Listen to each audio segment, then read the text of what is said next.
이 시간 우리 하나님의 말씀은 스바냐 2장입니다. 1절서부터 3절까지입니다. 구약성경 1307쪽입니다. 세 가지 있는 성경은 그렇습니다. 스바냐 2장 1절부터 3절까지 제가 봉독을 해드리도록 하겠습니다. 수치를 모르는 백성은 모일지어다 모일지어다. 명령이 시행되어 날이 겨같이 지나가기 전, 여호와의 진노가 너희에게 내리기 전, 여호와의 분노의 날이 너희에게 이르기 전에 그리할지어다. 여호와의 규례를 지키는 세상의 모든 겸손한 자들아, 너희는 여호와를 찾으며 공의와 겸손을 구하라. 너희가 혹시 여호와의 분노의 날에 숨김을 얻으리라. 아멘. 하나님 아버지 은혜와 사랑을 진심으로 감사합니다. 오늘도 주의 사랑하는 귀한 성도들이 기쁨과 즐거움과 감격과 자원하는 심령으로 주님 앞에 나와 주를 예배하게 하시고 이 시간 주의 음성을 청종할 수 있는 은혜를 베풀어 주심을 감사를 드립니다. 하나님의 기록된 예언의 말씀을 읽고 듣고 지켜 행하는 자가 복이 있다 하셨으니 여호와의 이 시간이 우리에게 복되게 하옵소서. 은혜가 되게 하옵소서. 성령이 충만한 시간이 되게 하옵소서. 예수님 이름으로 기도하옵나이다. 아멘. 할렐루야.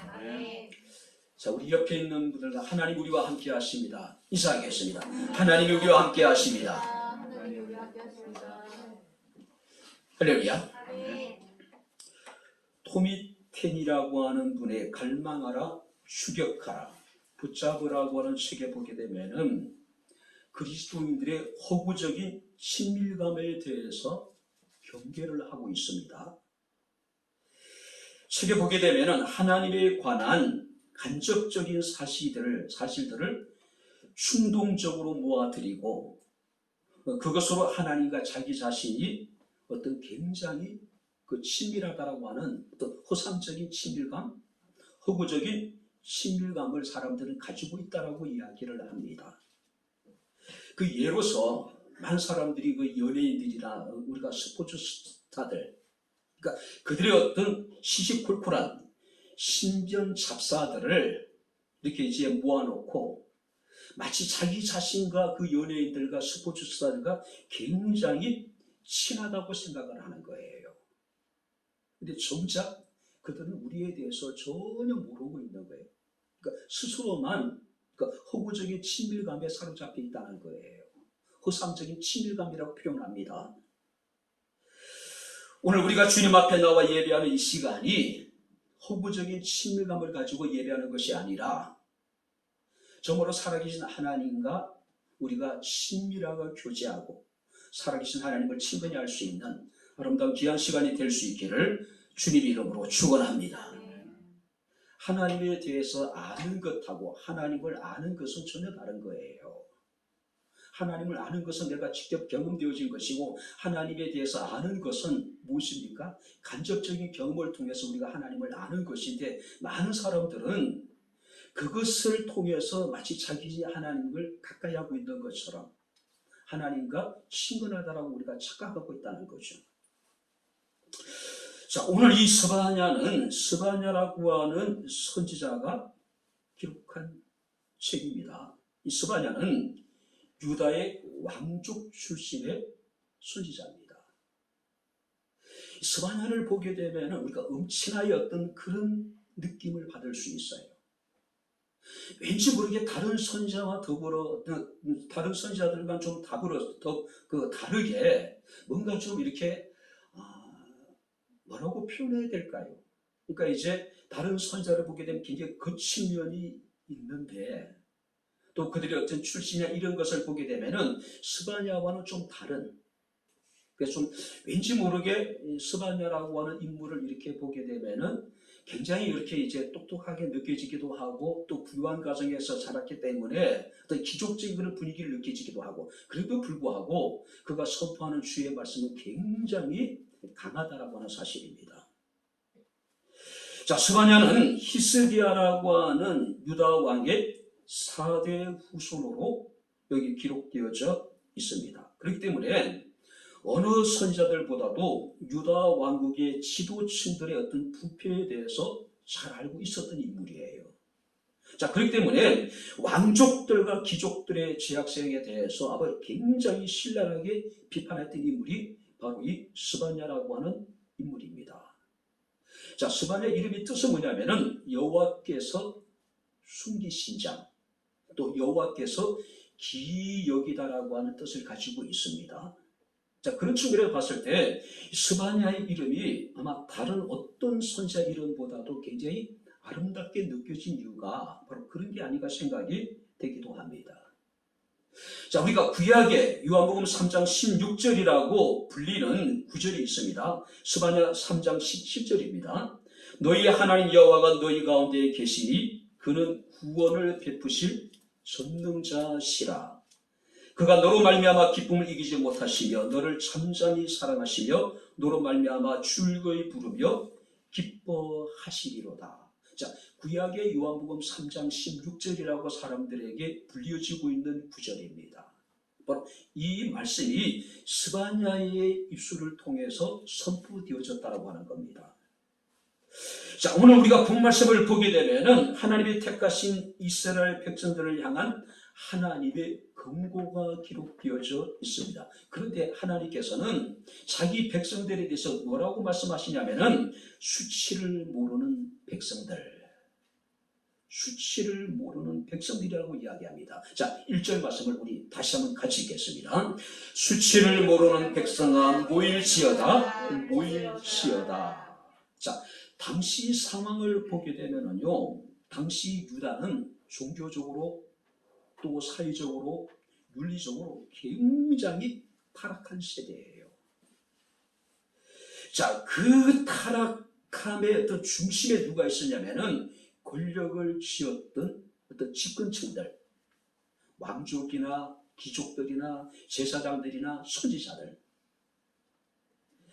하나님의 율법이 있음에도 불구하고 하나님의 율법이 무시되고 방탕과 압제만이 성행했던 시대가 바로 이 스바냐가 활동했던 그 시대예요. 유다 전역에 우상 숭배가 만연되어져 있습니다. 백성들은 하나님에 대해서 철저하게 무관심했어요. 그러나 더 심각한 건 뭐냐면은 이런 시대상을 바라보면서 종교 지도자들은 침묵하기도 하고 오히려 그들은 앞장서서 제약을 행했다는 사실이에요. 그래서 하나님은 그 시대를 향해서 뭐라고 말씀하냐면은 수치를 모르는 백성들이라고 말씀을 하고 있는 겁니다. 결국 유다의 죄로 인해 가지고 하나님께서는 그들을 멸절시키고 작정을 하셨습니다. 그런데 성경 말씀을 보니까 하나님께서는 진노 중에라도 그들에게 긍휼을 베풀기를 원하셨어요. 그래서 성경 말씀 보게 되면은 수치를 모르는 백성들아 모일지어다, 모일지어다라고 말씀을 하고 있는 겁니다. 비록 하나님이 그들의 진노하셔서 그들의 죄로 인해가지고 하나님 그들을 멸망시키고 작정을 하심에도 불구하고 진노 중에도 은혜를 베풀기 위해서 내게 돌아오라고 지금 말씀을 하고 있는 겁니다. 자, 그렇다면 우리는 오늘 말씀을 통해서 여호와를 배반하고 하나님을 찾지 않고 하나님께 구하지 않는 자들에 대한 하나님의 안타까운 심정이 그대로 나타나 있습니다. 우리가 말씀을 살피면서 우리가 함께 은혜를 나누는 시간을 갖도록 하겠습니다. 자, 먼저 1절 말씀을 우리 다시 한번 같이 읽겠습니다. 수치를 모르는 백성아 모일지어다, 모일지어다. 하나님 그들을 부르시면서 그들의 실상에 대해서 그들이 알기를 원하셨어요. 그들의 실상은 뭡니까? 수치를 모르는 사람들이라고 말씀을 하고 있어요. 자, 여기서 수치라고 하는 단어는 사모하다, 부끄러워하다는 뜻을 가지고 있습니다. 그런데 그들이 바로 수치를 모른다고 하는 것은 그들은 정말로 소중한 것을 사모하지 않고 그들은 악한 죄를 저질렀음에도 불구하고 그것을 부끄러워하지 않았다라고 이야기하는 겁니다. 자, 그들이 뭘 사모할 줄 몰랐습니까? 성경 말씀은 그들은 하나님의 은혜를 사모할 줄 몰랐어요. 그래서 그는 하나님을 찾지도 않고 하나님께 구하지도 않았다는 이야기예요. 오직 그들이 사모했던 것은 돈입니다. 우상이었어요. 육체적인 쾌락만을 그들이 사모했단 말이에요. 하나님의 의나 거룩에 대해서는 그들은 관심도 없었고 열망도 없었던 부패하고 파렴치한 사람들이었다는 이야기예요. 원하여 그들은 수치를 모르는 백성이라는 의미 속에는 부끄러움을 모르는 사람들이라는 뜻을 가지고 있습니다. 죄를 행하고도 심각한 불의한 행동을 행했음에도 불구하고 그들은 전혀 부끄러움을 느끼지 못했다. 그러니까 잘못을 잘못으로 인식하지 못했다는 이야기예요. 오히려 그들은 내가 무슨 죄를 지었느냐라고 반문하면서 화를 내요. 끊임없이 그들은 자신의 죄에 대해서 어쩔 수 없었다라고 그들은 자기 합리화시키고 자기 정당하는데 급급했던 인물이라는 거죠. 실제적으로 이 스바냐와 같은 시대에 활동했던 예레미야 선지자가 이런 이야기합니다. 이는 그들이 가장 작은 자로부터 큰 자까지 다 탐욕을 부리며 선지자로부터 제사장까지 다 거짓을 행함이라. 그들이 가증한 일을 행할 때에 부끄러워하였느냐? 아니라 조금도 부끄러워하지 않을 뿐 아니라 얼굴도 붉어지지 아니하였느니라. 무슨 얘기예요? 죄를 짓고도 불의한 일을 행하고도 그들은 부끄러워하지 아니할 뿐만 아니라 얼굴도 붉어지지 않았다. 그래서 하나님께서 말씀하시기를 그러므로 그들이 엎드러지는 자와 함께 엎드러질 것이라. 내가 그들을 벌하리니 그들이 거꾸로 치리라. 여호와의 말씀이라고 말씀하고 있음을 우리가 보게 됩니다. 한마디로 그들은 우리가 디모데전서 4장 2절 말씀을 보게 되면 양심의 화이 맞은 사람들이 등장을 합니다. 그러니까 양심의 화이를 맞았기 때문에 죄를 죄로 여기지 아니하고 부끄러워하지 아니하고 얼굴도 붉히지 않았다는 사실이에요. 얼굴이 얼마나 두꺼웠던지 그들은 모든 죄에 대해서 무뎌져 있는 겁니다. 무뎌져 있는 거예요. 죄를 죄로 여기지 아니하고 악을 악으로 여기지 아니했기 때문에 그들은 하나님을 찾을 필요도 없었고 하나님께 구할 필요도 없었고 자신의 죄를 회개할 필요도 없었던 거예요. 여러분들이 교도소에 가게 되면은요, 죄인들은 없다고 이야기하죠. 그 교도소를 채우고 있는 수많은 죄수아들은 다 치료받아야 될 환자들이란 이야기예요. 우리 사회의 분위기가 지금 그렇게 흘러가고 있잖아요.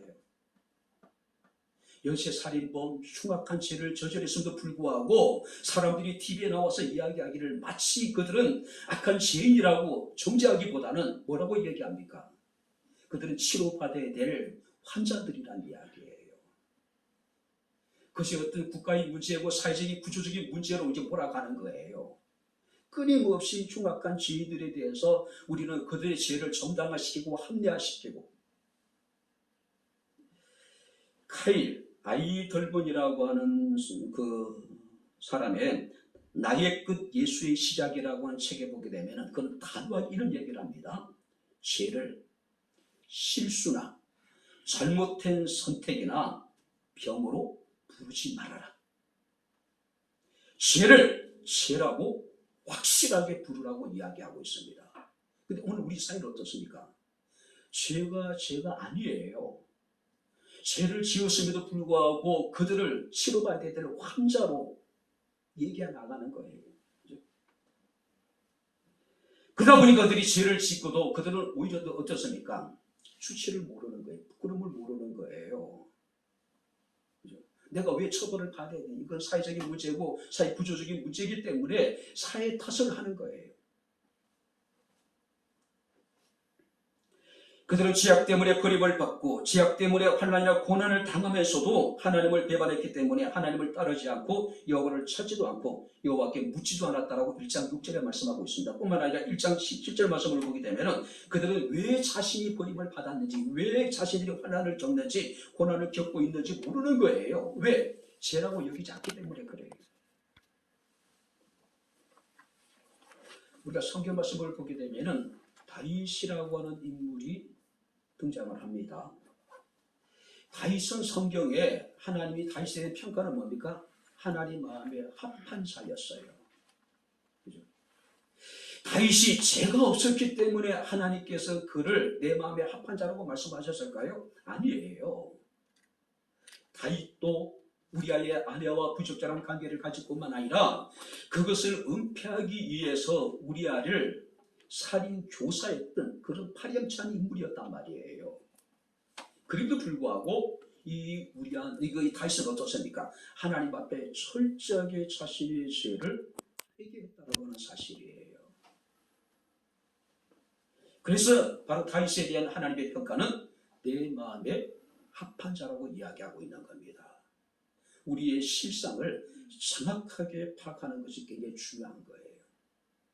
뿐만 아니라 두 번째, 하나님께서는 그런 자기 백성들을 이제 초청을 하셨습니다. 1절 말씀을 보게 되면은 수치를 모르는 백성아 모일지어다 모일지어다. 자, 여기서 모인다라고 하는 의미는 어떤 의미냐면은 땔감으로 사용하기 위해서 우리가 나무나 십 같은 것들을 이렇게 이제 한 곳으로 끌어 모으잖아요. 자, 여기서 모인다라고 하는 것은 목적에 초점을 맞추고 있는 거예요.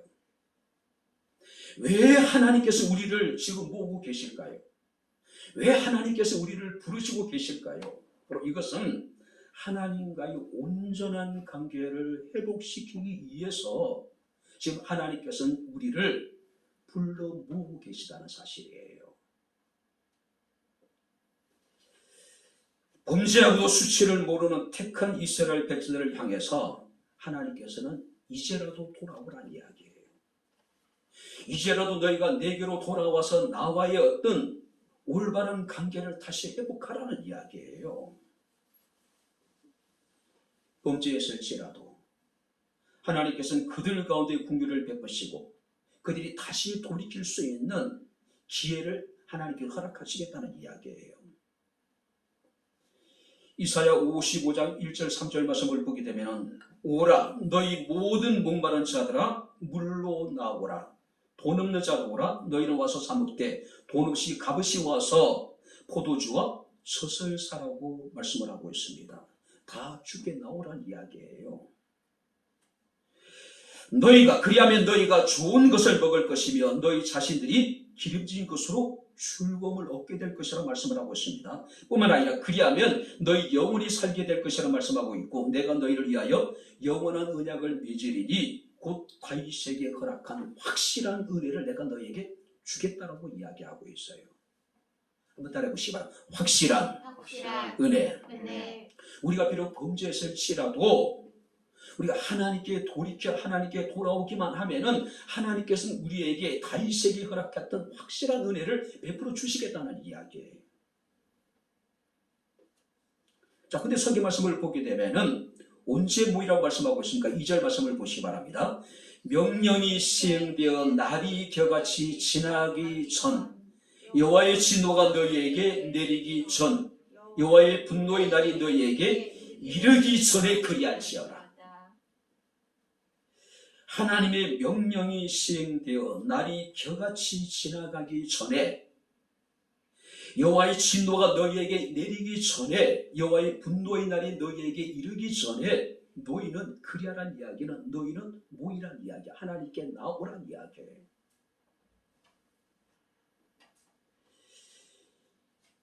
오늘 아직까지 그들에게 기회가 있다는 이야기입니다. 이 기회를 놓치면 다시는 너희에게 기회가 주어지지 않을 테니 너희는 너희에게 주어진 회개할 수 있는 기회, 여호와께 돌아올 수 있는 기회를 소용하라는 이야기예요. 왜냐하면 하나님의 명령이 떨어져서 하나님의 심판이 시작되게 되면은 그때는 돌이켜도 그때는 회개해도 그때는 탄식을 해도 소용이 없다는 이야기예요. 우리가 요한계시록 2장 18절부터 보게 되면 두아디라 교회가 나옵니다.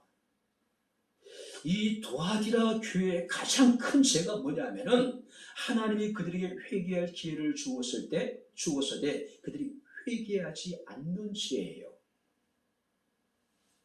이런 저런 잘못이 있고 죄가 있었습니다. 그 죄 중에 가장 큰 죄가 뭐냐면은 하나님이 그들에게 회개할 수 있는 기회를 주었음에도 불구하고 그들이 회개치 아니했다는 사실이에요. 히브리서 12장에 보게 되면은 에서에 대해서 회개할 기회를 얻지 못한 자라고 이야기를 해요. 야곱의 형이었던 에서. 에서는 자신에게 회개할 기회를 그는 얻지 못했던 불행한 인물이었다는 거예요. 성경 말씀을 보게 되면 음행하는 자와 혹 한 그릇의 음식을 위하여 장자의 명분을 판 에서와 같이 망령된 자가 없도록 하라. 그가 눈물을 흘리며 구하되 버린 자가 되어 회개할 기회를 얻지 못했다. 뒤늦게 후회했지만은 이미 그는 회개할 기회를 얻지 못했다는 거예요. 끝나버렸다는 이야기예요. 명령이 시행되어 날이 겨같이 지나가기 전, 여호와의 진노가 너희에게 이르기 전, 여호와의 분노의 날이 너희에게 이르기 전에 너희는 내게로 돌아오라. 너희는 모이라고 이야기합니다. 지혜는 때를 아는 겁니다. 반면에 어리석음은 때를 모르는 거예요. 지혜라고 하는 것은 하나님의 마음을 아는 것이고 어리석음이라는 것은 하나님의 마음을 모르는 것입니다. 지혜는 평안할 때도 하나님을 찾고 하나님께 구하는 것이라면 어리석음에는 그날이 늘 계속된다고 생각하여 하나님을 찾지도 않고 하나님을 구하지도 않은 겁니다. 히브리서 3장 13절 말씀을 보게 되면은 오직 오늘이라 일컫는 동안에 매일 피차 근면하여 너희 중에 누구든지 제 유혹으로 강팍해 됨을 면하라고 말씀하고 있음을 우리가 보게 됩니다. 오늘이라 일컫는 동안에 너희는 하나님께 돌이키란 이야기예요. 하나님 앞에 나오란 이야기예요. 바로 성경 말씀 보니까 뭐라고 말씀하고 있습니까? 명령이 시행되어 날이 겨같이 지나기 전, 여호와의 진노가 너희에게 내리기 전, 여호와의 분노의 날이 너희에게 이르기 전, 지금이에요. 지금 너희는 여호와께 돌아오라. 여호와께로 돌이키란 이야기예요. 왜냐하면 하나님의 진노가, 하나님의 분노의 날이 언제 임할지 우리는 알 수 없다는 이야기예요. 과거는 지나버린 것입니다. 미래는 우리에게 보장할 수 없는 날들이에요. 우리가 확신할 수 있는 것은 지금밖에 없는 거예요. 지금이. 근데 성경 말씀을 보게 되면은 3절 보시기 바랍니다.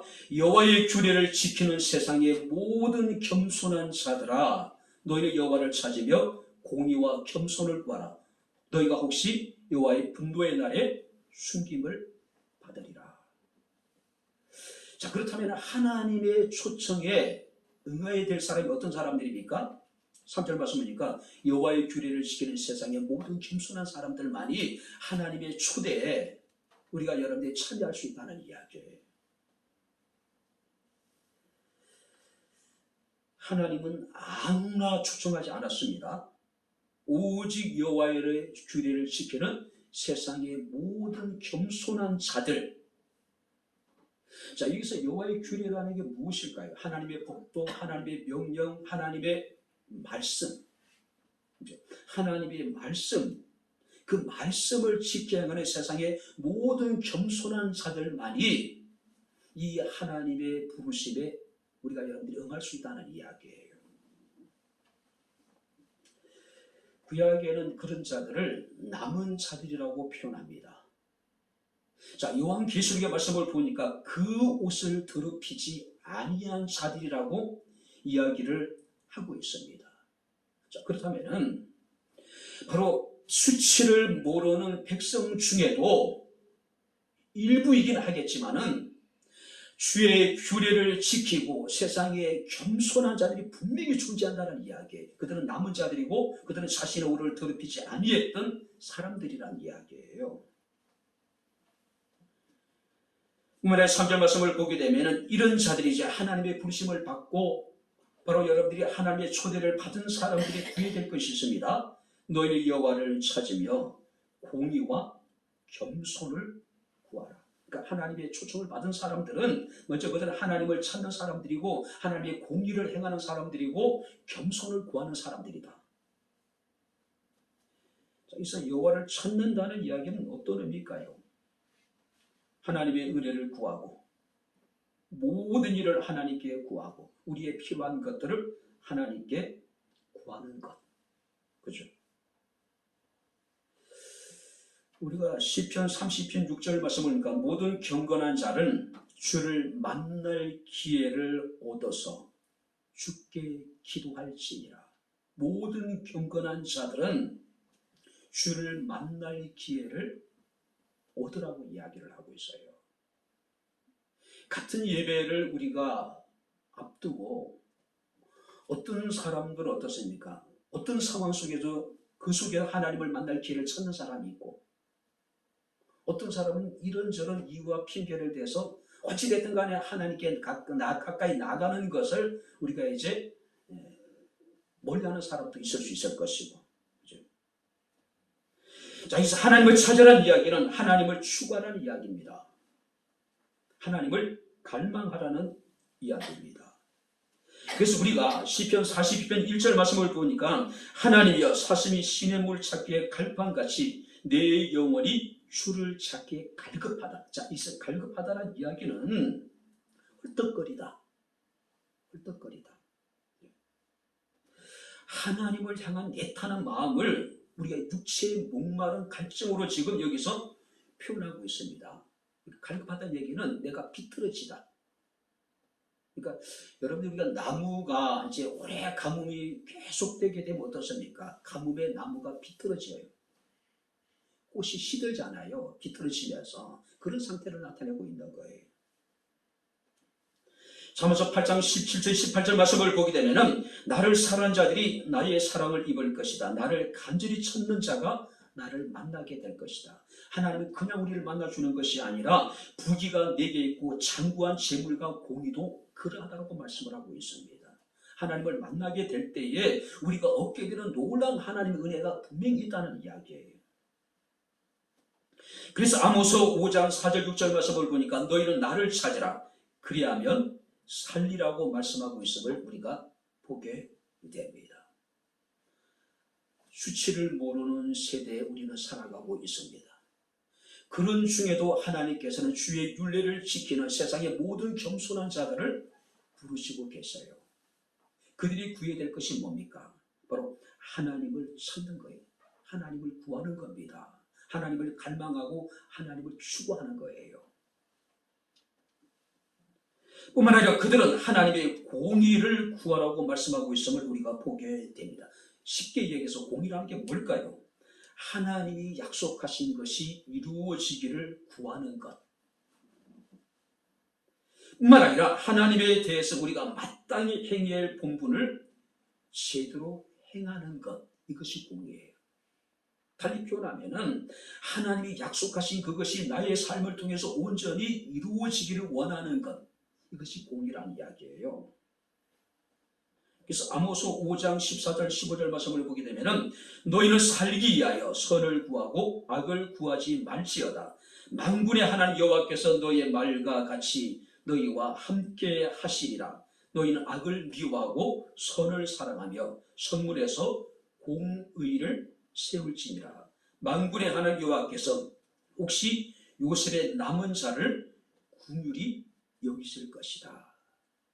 우리가 공의를 행하면은 하나님께서 남은 자들을 긍휼히 여겨 주실 것이다. 이게 남은 자는 누굽니까? 우리들이에요. 구약의 남은 자들이고 신약의 와는 자신의 옷을 더럽히지 않는 믿음을 끝까지 지킨 사람들을 긍휼히 여겨 주실 것이다. 그리고 마지막으로 우리가 구해야 될 게 뭡니까? 겸손을 구하라. 자신의 부족함, 자신의 무가치함, 자신의 무력함을 인정하고 하나님을 의지하는 것이 겸손이라는 겁니다. 은혜 아니면 살아갈 수 없다라고 인정하는 것, 나의 모든 것이 하나님의 은혜였음을 우리가 고백하는 것, 그리고 자신의 모든 것을 하나님께 전적으로 의탁하는 것, 이것이 우리가 겸손이라고 이야기합니다. 근데 겸손은요, 자신의 내면에만 머물러 있어는 안 되는 거예요. 겸손이라고 하는 것은 구체적으로 자신의 삶을 통해서 실제적인 자신의 행함을 통해서 사람들 가운데 드러나야 된다는 거예요. 드러나야 된다는 거예요. 어느 날 랍비가 제자들에게 이르기를 진리는 길에 널려있는 돌처럼 흔한 것이다. 진리라고 하는 것은 길에 널려져 있는 돌처럼 흔한 것이라고 이야기를 해요. 그때 제자들이 물었습니다. 선생님, 근데 왜 그렇게 흔한 진리를 우리는 발견하지 못한 것입니까? 왜 우리는 얻지 못한 것입니까? 그때 랍비가 그런 이야기합니다. 사람들이 허리를 굽히지 않기 때문이라네. 허리를 굽히기 싫어하기 때문에 길에 수많은 진리가 있음에도 불구하고 우리는 그 진리를 얻지 못하는 거예요. 그 진리를 수여하지 못하는 겁니다. 많은 사람들이 하나님을 찾지 않는 이유가 뭘까요? 많은 사람들이 공의를 구하지 않는 이유가 뭘까요? 간단합니다. 우리가 허리를 숙이지 않기 때문에, 겸손하지 못하기 때문에 우리는 하나님을 찾고 하나님을 구하지도 않는 겁니다. 공의를 우리가 구하지도 않는 거예요.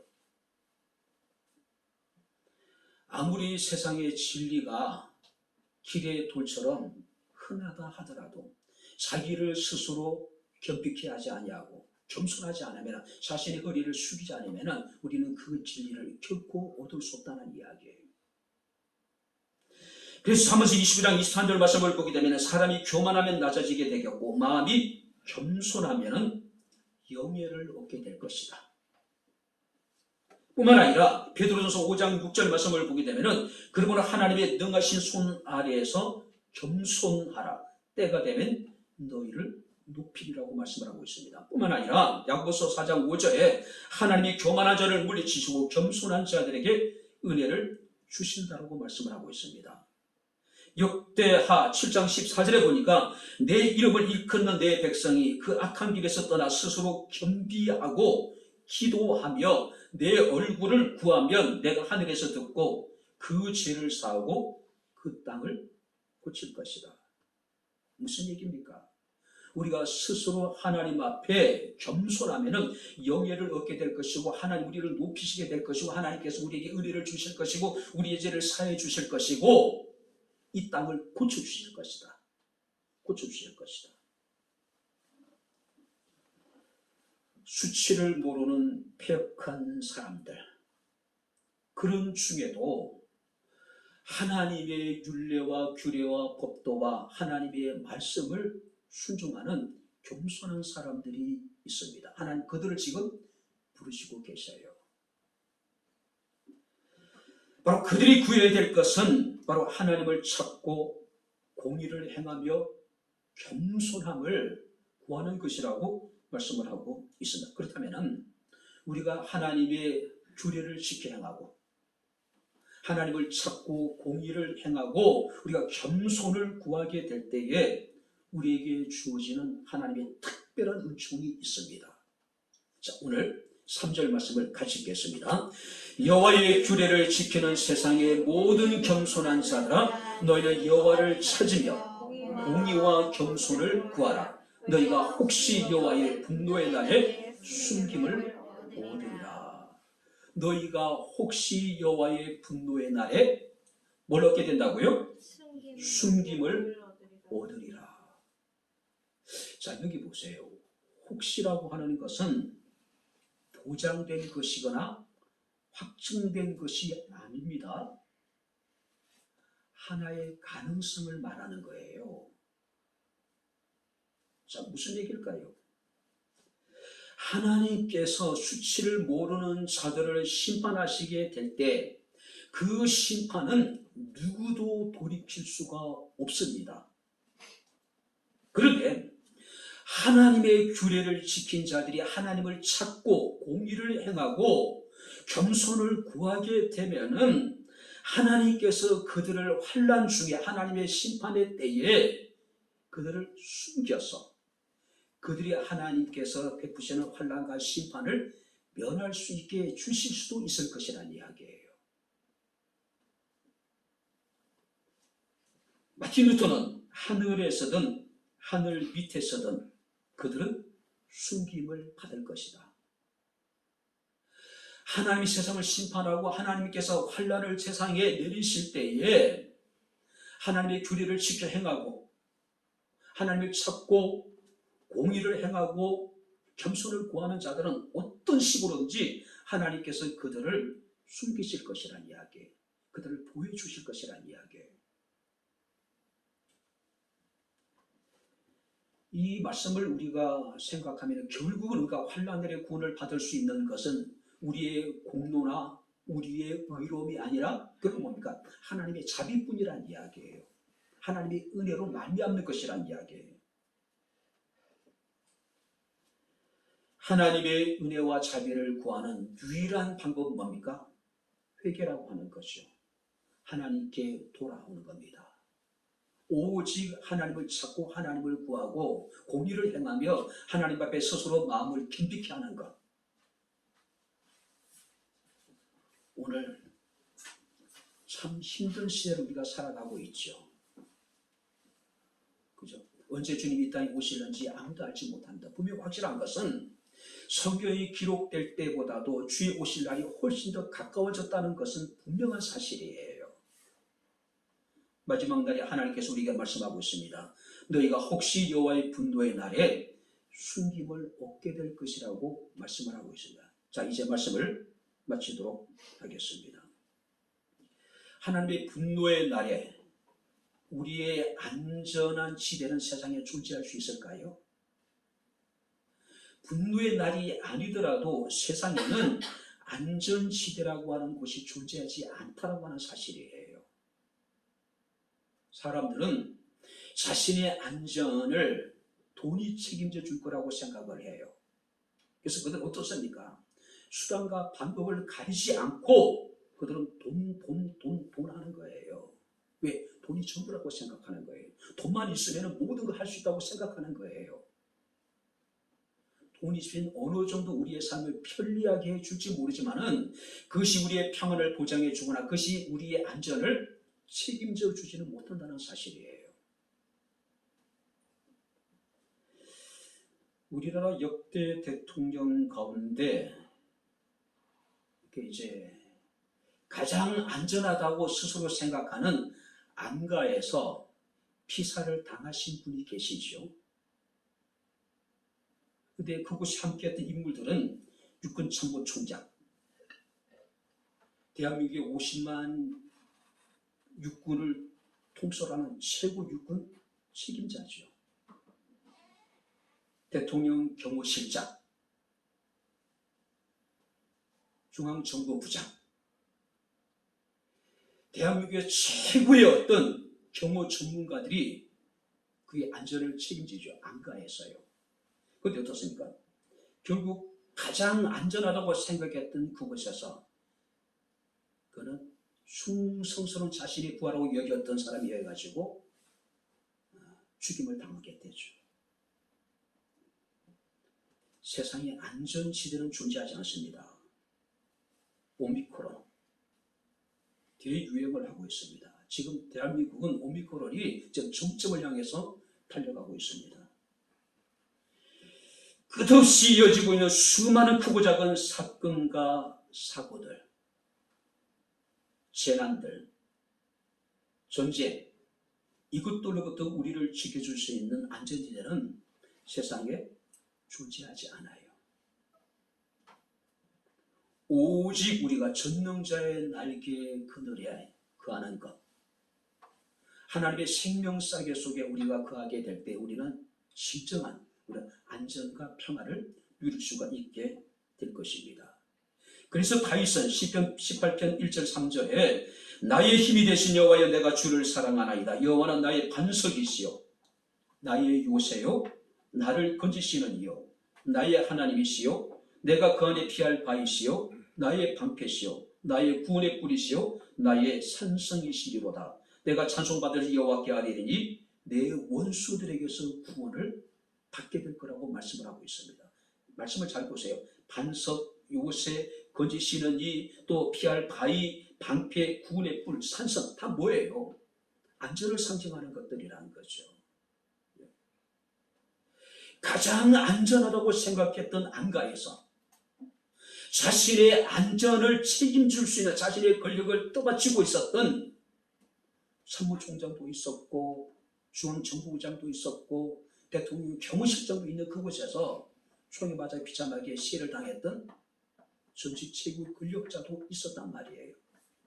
어디에도 안전지대가 있을 수 없다는 이야기예요. 자, 그렇기 때문에 우리 그리스도인들은 안전지대를 찾는 사람들이 아니라, 우리가 구해야 될 곳은 안전지대가 아니라 어디예요? 신앙의 지대입니다. 할렐루야. 신앙의 지대 안에 머물러 있을 때 그가 우리 안전을 책임져 주실 것이고 그가 우리의 평안을 책임져 주실 것이라는 이야기입니다. 지금도 많은 사람들은 아무 일이 일어나지 않을 것이고 앞으로도 별일 없을 것이라고 생각을 하고 있습니다. 우리 하나님은 복도 내리지 않으실 뿐만 아니라 화도 내리지 않으실 것이라고 생각하고 있는 거예요. 지금처럼 세상이 계속 이대로 쭉 진행될 것이라고 생각하고 있어요. 그러다 보니까 신앙적인 긴장감을 잃어버리는 겁니다. 근신하라고 했는데, 조심하라고 했는데, 주의하라고 했는데 우리는 어떻습니까? 긴장의 끈을 우리는 풀고 생활하고 있는 거예요. 여호와의 날이 가깝고 심히 빠르게 온다는 사실을 깨닫고 준비하는 것이 영성이고, 바로 그 날을 준비하기 위해서 우리는 신앙생활을 하고 있는 것이고, 그러나 그날은 안 믿는 사람들에게는 심판의 날이지만 우리들에게 그날이 구원의 날임을 믿는 것이 우리의 믿음의 본질이에요. 너희 하나님 여호와가 너희 가운데 계시니 그는 구원을 베푸실 전능자시라. 그가 너로 말미암아 기쁨을 이기지 못하시며 너를 잠잠히 사랑하시며 너로 말미암아 즐거이 부르며 기뻐하시리라. 너가 누굴까요? 어떤 사람이 이런 하나님의 은총을 입게 될까요? 하나님의 규례를 지키고 하나님을 찾고 공의를 행하고 겸손한 자들을 하나님께서는 그들 가운데 계시며 그들에게 구원을 베푸시며 그들로 말미암아 기쁨을 이기지 못하시고 그들을 잠잠히 사랑하시고 그들로 말미암아 즐거이 부르며 하나님 그들로 말미암아 기뻐하신다라고 말씀하고 있습니다. 명령이 시행되기 전, 날이 겨같이 지나가기 전, 여호와의 진노가 너희에게 내리기 전, 여호와의 분노의 날이 너희에게 이르기 전에 모이기를 힘써라. 여호와께 돌이키라. 명령이 시행되어 날이 겨같이 지나가기 전, 여호와의 진노가 너희에게 내리기 전, 여호와의 분노의 날이 너희에게 이르기 전 하나님을 찾고 공의를 행하고 겸손을 구하라. 그리하면 너희가 혹시 여호와의 분노의 날에 숨김을 받으리라고 말씀을 하고 있습니다. 언제 우리가 모여야 될까요? 성경에 말씀하고 있는 하나님의 명령이 시행되기 전이 언제일까요? 여호와의 진노가 내리기 전이 언제일까요? 여호와의 분노의 날이 이르기 전이 언제일까요? 바로 지금이라는 거죠. 지금 우리가 여호와의 규례를 지키고 하나님을 찾고 공의를 행하고 겸손을 구하라고 말씀하고 있음을 봅니다. 그래서 사도 바울은 고린도후서 6장 2절에 보라 지금은 은혜를 받을 만한 때요 보라 지금은 구원의 날이라고 말씀을 하고 있습니다.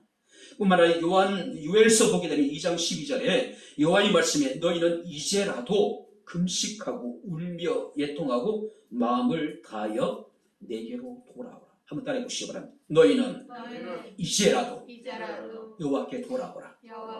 이제라도. 왜? 여호와께 돌아가면은 하나님께서 우리를 분노의 날에 우리를 숨겨줄 것이다. 하나님 우리의 안전과 우리의 평안을 지켜줄 것이라고 말씀하고 있습니다. 전쟁의 나팔 소리가 들리고 있고 전 세계는 전염병으로 고통을 겪고 있습니다. 못 살겠다고 아우성입니다. 이런 시대에 우리의 안전지대는 세상에 존재할 수 있을까요? 성경은 없다고 이야기하고 있습니다. 그런 때에 바로 부끄러움을 모르고 수치를 모르는 시대를 살아가고 있는 우리들에게 하나님께서는 말씀하고 있습니다. 이제라도 여호와께 돌이켜 여호와의 말씀을 지켜 행하고 내가 하나님을 찾고 공의를 행하고 겸손하면은 분노의 날에 숨김을 받으리라. 보호를 받으리라. 그 하나님의 은혜가 우리 모두에게 함께할 수 있기를 주 이름으로 축원합니다. 기도하겠습니다. 하나님 아버지, 하나님의 은혜와 사랑을 진심으로 감사합니다. 수치를 모르는 시대에 우리가 아버지 살아가고 있음을 우리는 고백합니다. 그런 중에도 우리가 주의 말씀을 지켜 행하며 여호와께 나와 하나님을 찾고 공의를 행하며 겸손을 구함으로 인하여서 마지막 때 하나님의 분노의 날에 주의 보호를 받으며 주로 숨김을 받을 수 있는 저희들의 삶이 되기를 원합니다. 전쟁의 나팔 소리가 울리고 있습니다. 코로나로 인해서 많은 사람들이 목숨을 잃고 많은 사람들이 극한 고통 가운데 살아가고 있습니다. 하나님께서 우리를 숨기시고 하나님께서 우리를 보호하셔서 참으로 여호와께서 우리 가운데 함께 하심을 많은 사람 가운데 알게 하옵소서. 예수님 이름으로 기도하옵나이다. 아멘. 이제는 우리 주 예수 그리스도의 은혜와 하나님의 크신 사랑과 성령님의 교통 교제의 제 충만 역사 인도하시니 거룩한 주의 날 하나님께 나와 하나님을 찾고 하나님을 구하며 날마다 우리의 삶과 공의를 행하며 겸손을 구하기를 원하는 주의 사랑하는 모든 성도들 머리머리 위에 저들의 가정과 직장과 사업장과 이 교회와 이 나라 이 민족 위에 지금부터 영원토록 함께 있을지어다. 아멘.